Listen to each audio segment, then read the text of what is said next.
The old grandfather clock in the dimly lit room ticked steadily, its sound echoing faintly through the empty house. But in the corner, tucked away in a dusty wooden box, lay a small silver pocket watch, its surface worn and scratched from years of use.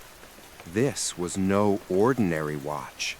It held secrets that time itself seemed afraid to reveal.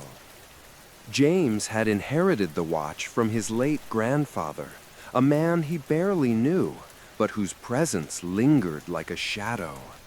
The watch had been passed down through generations, each owner whispering tales of misfortune that followed the ticking hands.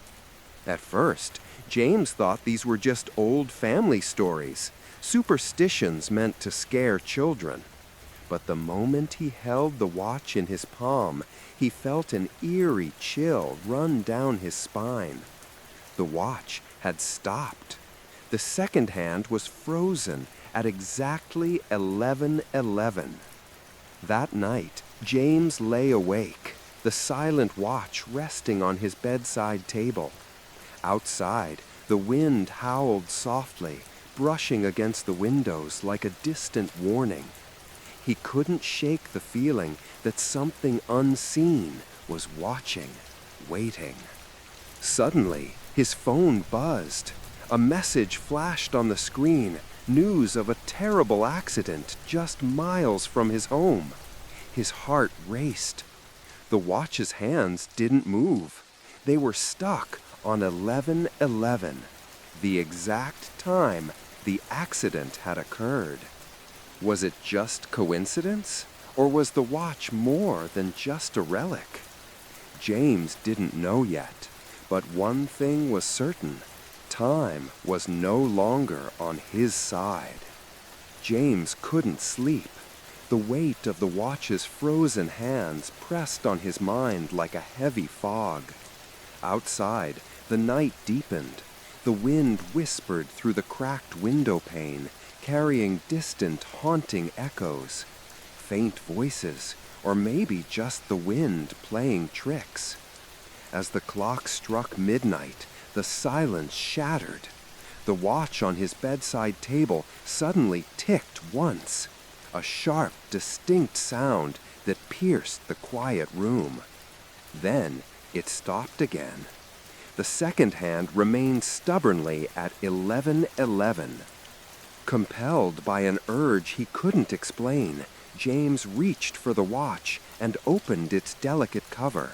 Inside, the face was etched with strange symbols that seemed to shift in the flickering candlelight. It was as if the watch was alive, breathing secrets just beneath its surface. His phone vibrated again, another alert. This time, it was about a missing person report. A young woman last seen near the very place where the accident had occurred. The timestamp on the report? 11:11. A cold sweat broke over James. The watch's stopped time was no longer just an eerie coincidence. It was a marker, a signal. But of what? Suddenly, the room grew icy cold. James's breath fogged in the air. Shadows danced along the walls, twisting into shapes that resembled faces. Silent, watching, waiting. With trembling hands, James closed the watch. The ticking ceased. Yet, deep in his gut, he knew this was only the beginning.